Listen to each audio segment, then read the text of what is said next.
Hi welcome, स्वागत है आपका ऑनलाइन क्लास में।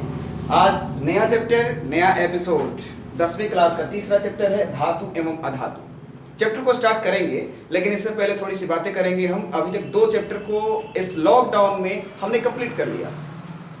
हमने तो अपने तरफ से कंप्लीट कर लिया, आपने समझा या नहीं समझा हमें सभी लोगों से पता नहीं चल पा रहा है। आप भी पढ़ रहे हैं कि हमारा मेहनत बेकार जा रहा है, वीडियो देख रहे हैं, इसमें कोई दो राय नहीं है। आप पढ़ रहे हैं, समझ रहे हैं, याद भी कर रहे हैं। इसको जानने के लिए हमने एक प्लान किया है कि एक संडे को हम ऑनलाइन टेस्ट आयोजित करवाने वाले हैं। इस संडे हो जाए या अगले संडे हो जाए, इसके लिए आप क्या कीजिए, गूगल मीट को इंस्टॉल कीजिए। अपने मोबाइल में गूगल मीट को इंस्टॉल कीजिए। ग्रुप के माध्यम से आपको सूचना दी जाएगी कि इस टाइम पे कंपटीशन होगा और उसी टाइम पे आपको लिंक मिलेगा। कंपटीशन के टाइम पे आप उस लिंक पे क्लिक कीजिएगा तो गूगल मीट के क्लास में पहुंच जाइएगा। गूगल मीट के क्लास में पहुंचने पर आपसे क्वेश्चन किया जाएगा, आपको सुन के बस कमेंट बॉक्स में टाइप करना है। टाइप कीजिएगा, आंसर हमारे पास पहुंचेगा। ऑनलाइन सभी लोग जुड़े रहेंगे और लगेगा कि कितने लोग पढ़े हुए हैं और कितना पढ़े हुए हैं। बस 2 चैप्टर है। पहला चैप्टर है रासायनिक अभिक्रियाएं एवं समीकरण और दूसरा चैप्टर है अम्ल, क्षार एवं लवण। तो इसके लिए आप तैयार रहेंगे। बाकी कुछ लोग आपकी क्लास के लोग एसएसटी का क्लास कर भी रहे हैं गूगल मीट पे जुड़ के, आप उनसे भी सलाह ले सकते हैं कैसे वर्क करना है। और वो भी एसएसटी का क्लास आपका निःशुल्क है, फ्री ऑफ कॉस्ट है, उसमें भी आप जुड़ सकते हैं। लेकिन अगर उसमें नहीं जुड़े तो कम से कम एक दिन टेस्ट में जरूर जुड़िए और टेस्ट में अपना दम दिखाइए। चलिए हम अपने काम पे आते हैं। चैप्टर का नाम है धातु एवं अधातु। आज इसका परिचय होगा, कल से इसमें हम लोग आगे बढ़ेंगे। धातु एवं अधातु जब आप 9th क्लास में आपको चैप्टर पढ़ाया गया था कि क्या हमारे आसपास के पदार्थ शुद्ध हैं, उसमें 3 चीजों को पढ़ाया गया था पदार्थ के बारे में। तत्व, यौगिक और मिश्रण। इंग्लिश में कहते हैं एलिमेंट, कंपाउंड और मिक्सचर। एलिमेंट, कंपाउंड और मिक्सचर। तत्वों के बारे में बताया गया था कि पदार्थ का एकदम शुद्धतम रूप है और अकेले होता है।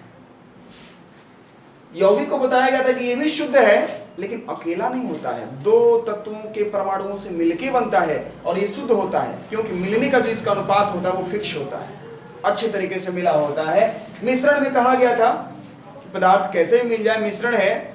यौगिक और मिश्रण में अंतर होता क्या था कि इसमें जब मिलता था ना तो मिल करके नया चीज बनाता था और पुराना वाला गुण उसका गायब हो जाता था। लेकिन इसमें मिलावट होता था लेकिन अपना गुण सेम वैसे ही रहता था। अभी हम लोग को अगर तीनों में ये दोनों समझ में नहीं आया ना, टेंशन नहीं लेना है। 9th की चीजें थी, 9th में समझना था आपको, इसमें नहीं समझना है। अगर आपको समझ में नहीं आया है तो आप हमारे चैनल पे जाइए और 9th क्लास का दूसरा चैप्टर क्या हमारे आसपास के पदार्थ शुद्ध हैं, उसके एपिसोड 1, 2, 3, 4 जितना आ सके देखिए, एकदम समझ में आ जाएगा। ये मिश्रण भी और ये यौगिक भी तत्काल के लिए इसको गायब कर देते हैं। ये पूरे पदार्थ की शुद्धता के आधार पर पदार्थ का खानदान था कि पदार्थ के 3 बेटे, तत्व, यौगिक, मिश्रण, फिर तत्वों के 3 बेटे। तो आज बड़े बेटे के बारे में पढ़ना है। सबसे सुधरा हुआ बेटा है तत्व, एकदम शुद्ध, उसी के बारे में पढ़ना है। बाकी दोनों को छोड़िए, आइए अपने तत्व पे। तत्व को हमने 3 जगह बांटा। तत्व को हमने 3 जगह बांटा, धातु, अधातु, उपधातु। धातु, अधातु, उपधातु। संख्या पे थोड़ा सा कंफ्यूजन है। तत्वों के भी संख्या में अभी शायद लगभग 118 या 119 है। आपके बुक में बता रहा है कि 114 ही है, तो थोड़ा सा इसमें डिफरेंस आ सकता है, उसका टेंशन ना लीजिए। उपधातु 7 होते हैं, ये फिक्स 7 वो उपधातु है। तत्वों को 3 जगह बांटा गया, धातु, अधातु, उपधातु। टोटल तत्व अगर 118 है उसमें 7 को उपधातु है और 18 को उपधातु है और बाकी 90 या 92 के लगभग कहा जाता है, यानी कि 80 से ऊपर धातु।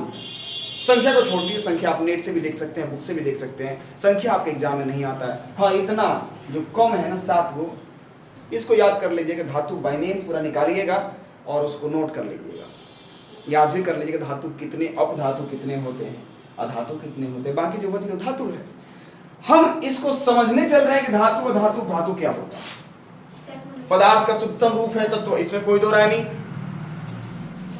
धातु के बारे में कहा जाता है कि जो उष्मा विद्युत का सुचालक होता है उसे धातु कहते हैं। जो उष्मा और विद्युत का सुचालक होता है उसे धातु कहते हैं। देहाती भाषा में समझिए कि अगर तत्व एक ऐसा तत्व जिससे बिजली पास कर जाए, गर्मी पास कर जाए, वो धातु है।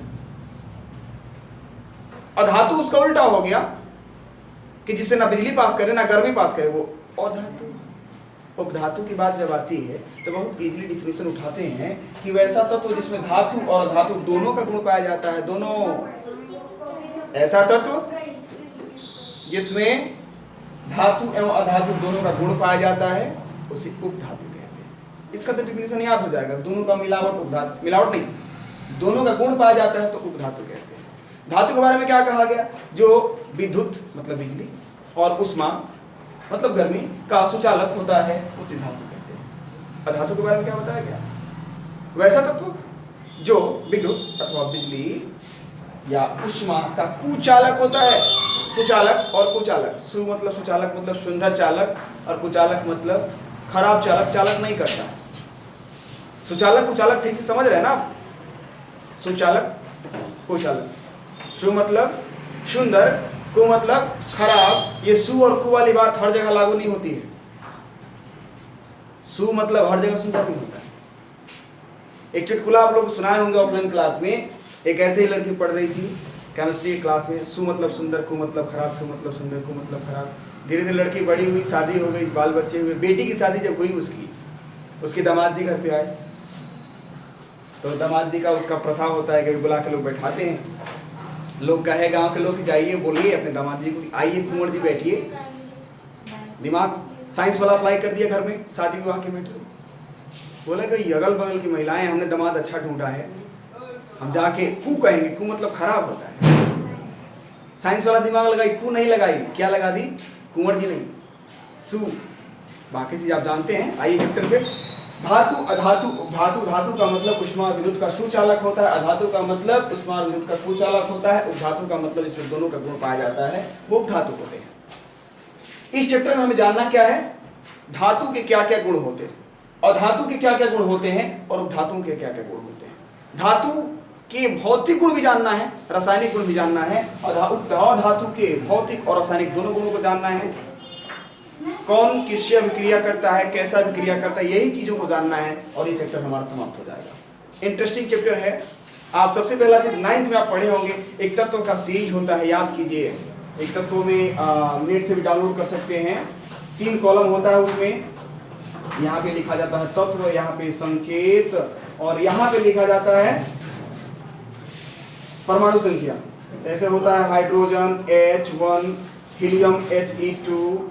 संकेत के साथ उसका कुछ परमाणु संख्या को जरूर याद कर लीजिए। उससे भी बेहतर अगर आपको ये हो जाता है उपधातु का लिस्ट अगर अलग मिल जाए, उसको और बेहतर से तैयारी कर लीजिए। अधातु नॉन मेटल को भी अलग से तैयारी याद कर लीजिए। बाकी जो बचेगा वो धातु है।